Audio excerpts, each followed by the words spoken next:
Hey everyone, if you're new here, my name's Lottie, and if you're a subscriber, welcome back to my channel. Today's video is my Kindle Essentials Starter Pack. I've gotten a few requests for this video, and I'm really excited to make it because it's one of my favorite topics. Last month in September, I posted a video all about my favorite Kindle settings, and you all really seem to love that one, so I wanted to make another video all about my Kindle accessories today. So let's jump in. The first and most important item for your Kindle Starter Pack is, of course, a Kindle.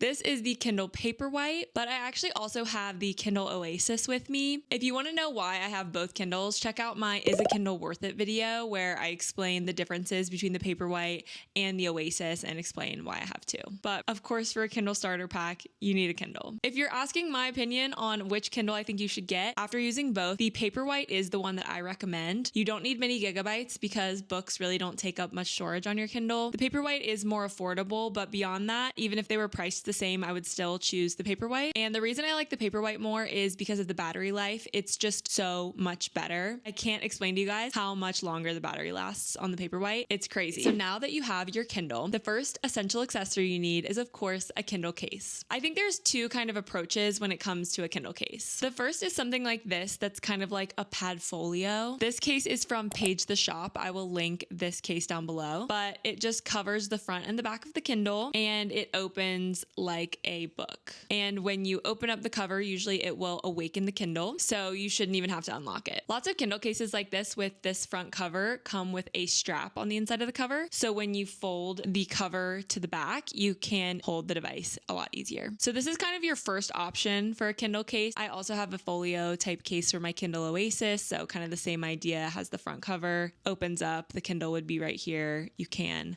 fold it back and hold it the same way. This older model from Page the Shop doesn't have the strap on the back, but I'm pretty sure all of her new models of the cases do, but I got this one back in the spring, so it doesn't. These are really cute case options. I really like using the folio cases specifically when I'm traveling to help keep the screen protected, or if I'm throwing my Kindle in my purse or anything like that, it's nice to make sure that the screen is covered. The other approach you can have with your Kindle case is to get a clear Kindle case like on Amazon and then put stickers underneath the case, or you could put it on the clear case if you wanted to. I really love both of these options, and honestly, I kind of switch back and forth. I will say something to note about these kind of Kindle cases, especially these printed ones, tend to get some wear and tear. I learned this the hard way. One of my page cases got basically like completely ruined because I took it to the beach this summer and I had sunscreen on my hands, and the sunscreen got all on the case, and then it caused the case to like smear and rub away and fade. So I always switch to the clear case when I'm going to read at the pool or the beach. I don't have a bathtub, but if you were going to read in the bath or something like that, anything where you're going to be around like water, oils, sunscreen, lotions, things like that, you may want to opt for the clear case. But I find in like the fall and winter, it's not as big of an issue. Just a pro tip for your cases. But this is just a clear case. I changed out my Kindle stickers in a recent vlog, so if you want to see that, it's in my fall reset vlog. But I basically just use some double-sided tape to tape down some stickers and then put the case over it, and then I'll just kind of pluck the stickers back off and switch them out. I think this is super cute. It shows a lot of personality. So I think another essential accessory for all of the Kindle lovers are cute stickers. So if you want to go with this method, getting some fun stickers, and I love to even switch them out seasonally. So I will link some of my favorite Etsy sticker shops down below. There's lots of small Bookish sellers who have super cute stickers. I also did an entire like Bookish merch haul video where I got some cute new bookmarks, stickers, t-shirts, sweatshirts, things like that from mostly Etsy sellers. If you want some inspiration on other Bookish items, definitely check out that video. But Bookish stickers are just so cute and they make me so happy, so I had to mention those too. I just switched my Paperwhite to this case as well. I wanted to share this one. I'll link this one down below, but this is kind of the same idea as the clear case, but I don't put the stickers underneath. You could definitely put stickers on this case if you wanted to, but I just really liked the pink one and I wanted something to switch it up where I could just put a rubber case on without having to worry about dealing with putting stickers on. So I also just have this pink case and it's a great option as well. All right, now that you've got your Kindle case, the next essential accessory is a pop socket. I think these are the most important if you have a Kindle Paperwhite or a Kindle Basic, and I usually like to put a pop socket on my clear case or just like a rubber case like this one. Of course, this isn't really going to work on those folio cases, so it's something to consider for your reading experience, but I absolutely love having a pop socket on my Kindle Paperwhite. It totally changes the game. Just place it kind of in the center bottom part of my Kindle Paperwhite on the back, and it makes holding my Kindle and reading at any angle so easy. I hardly ever think about like how I'm holding my Kindle. I'm not like uncomfortable with my hand. I'm not repositioning. It's just so natural and easy. Honestly, the spot I put it in is even maybe like just a little bit too high. I'd probably put it in the center, not all the way to the bottom, but in like the bottom third of the Kindle. It's seriously so great. Like you just have to trust me on this and order one because it makes all the difference. The reason I don't have a pop socket on my Kindle Oasis is they kind of made it with this ergonomic design in mind. So this ridge on the side of the Kindle is meant for you to hold on there. And then there's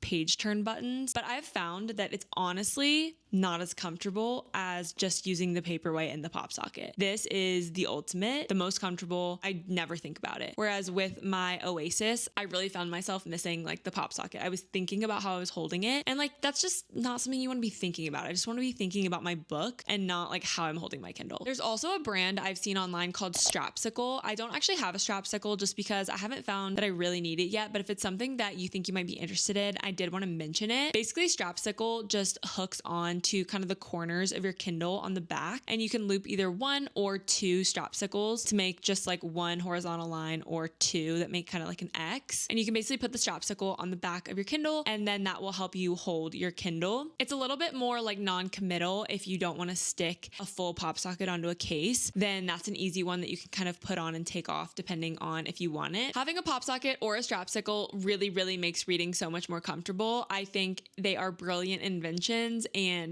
definitely a must-have for avid readers. Another essential accessory that I want to mention is a screen protector. I actually don't have a screen protector for my Kindle, but I thought it would be important to mention that I don't have one in this video just because I figured some people might be thinking that that would be one that they would want. And I don't have anything against screen protectors. If you are an anxious girly and you do not want a single scratch on that pretty little Kindle, definitely get a screen protector. But I've had my Kindle Paperwhite for 2 years now, and I never put a screen protector on it. Honestly, I just really liked the feel of the screen without having like a glossy screen protector on there. One of the things I love so much about the Kindle is the screen itself that they've engineered. The e-ink in the screen, just the way it comes to life is so paper-like that I didn't want to risk putting on a screen protector that changed that experience. And I've found that the Kindle Paperwhite especially is very durable. I will say there's maybe a little bit of like wear and tear. There might be a few like light scratches, but nothing where it's like a crack or a scrape or like anything that's really noticeable or bothersome. So I guess I'm here to say that I don't think you really need one. There's nothing I hate more than like an air bubble on a screen protector, and like that would just really disturb my peace if I had to look at that while I was reading. So for me, it just was like worth the risk. That's just how I roll. So I wanted to address the screen protector of it all. That one's really up to you, but I wanted to share my experience. Okay, the next thing that you need as part of your Kindle starter pack is a library card.